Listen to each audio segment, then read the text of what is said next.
Hey, welcome. Today, we're talking about something I think a lot of us feel. You have this God given purpose, right?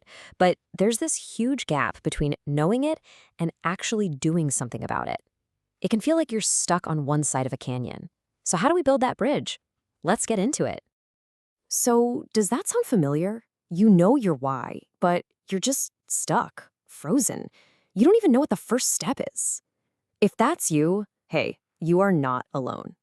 In this explainer, we're going to break down the practical steps to finally get moving.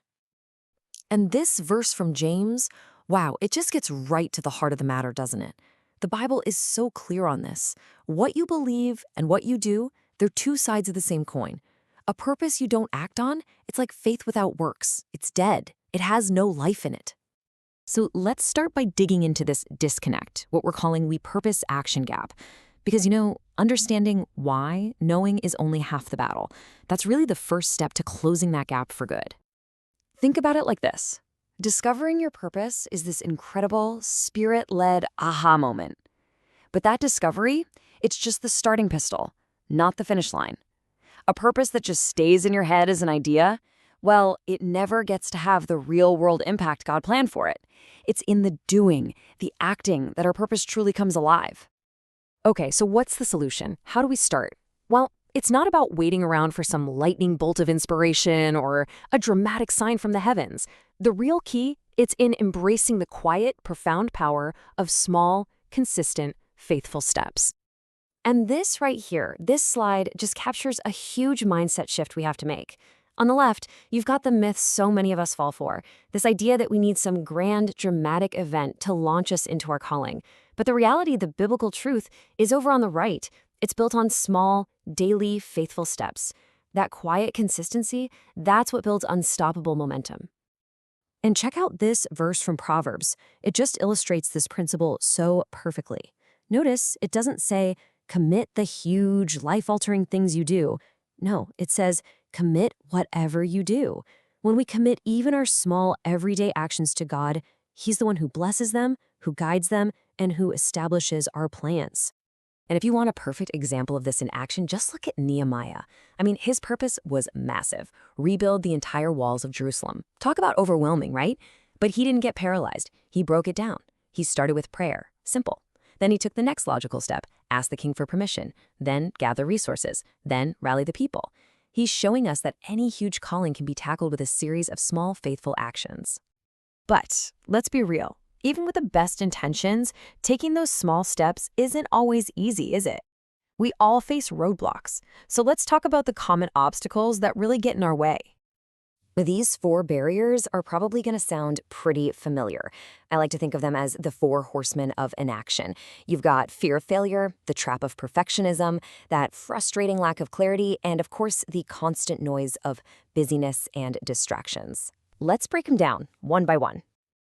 Okay, first up, fear of failure. And man, this one is a giant. It's that little voice that whispers in your ear, what if you're not good enough? What if you totally mess this up? What are people gonna think? And that voice, it can be absolutely paralyzing. It just keeps us frozen right where we are.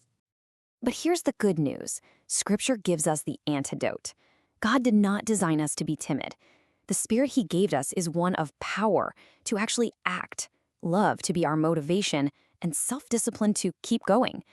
These aren't things we have to go out and find. They're tools we've already been given. All right, next is perfectionism, which, let's be honest, is often just fear dressed up in a fancy suit. It's that belief that we have to wait for the perfect plan, the perfect timing, the perfect resources before we can start. But holding ourselves to that impossible standard is the enemy of progress. It's a surefire path to procrastination. And I just love this verse from Ecclesiastes. It's such a practical, down-to-earth piece of wisdom. If you just keep watching the wind in the clouds, waiting for perfect conditions, you'll never plant anything. The call is to take imperfect action, trusting that God can and will work through our efforts, even when they're not flawless. Obstacle number 3 is that lack of clarity. You know that feeling? It's like being in a thick fog. You might know the general direction you're supposed to be heading, but the how, the specific path, is a complete mystery. And that uncertainty can make it feel totally impossible to take a step. And again, this amazing verse from Proverbs shows us the way through. God almost never gives us the entire roadmap all at once. He asks us to trust Him with the very next step. When we submit our ways to Him, our small daily actions, He's the one who promises to make our path straight as we go. We don't need to see the final destination. We just need to see the step right in front of us. And finally, we have the relentless challenge of just busyness and distractions. In the world we live in, it is so easy to get completely caught up in endless to-do lists and obligations, just like Martha, who was running around like crazy when Jesus came to visit, while the thing that truly matters gets pushed to the side. And Jesus' response to Martha is such a powerful reminder for all of us. He said, Mary chose what was better. She chose to be present, to be focused. And living out our purpose requires that same exact intentionality. We have to actively choose what is better over the tyranny of the urgent. Okay, so we've named the obstacles, we've called them out. Now let's get super practical. Let's shift gears and talk about building a sustainable action plan that helps you move forward, day in and day out. You know, the Apostle Paul often used the analogy of an athlete running a race, and it is so perfect for this. An athlete doesn't just wake up and decide to run a marathon on race day. No way. They train with discipline, with perseverance, with daily commitment.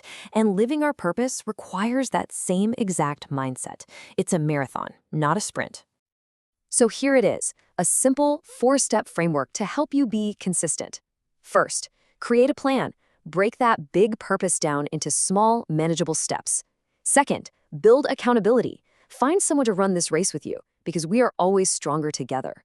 Third, stay focused on the why. Your why is the fuel that will keep you going when things get tough. And fourth, celebrate progress.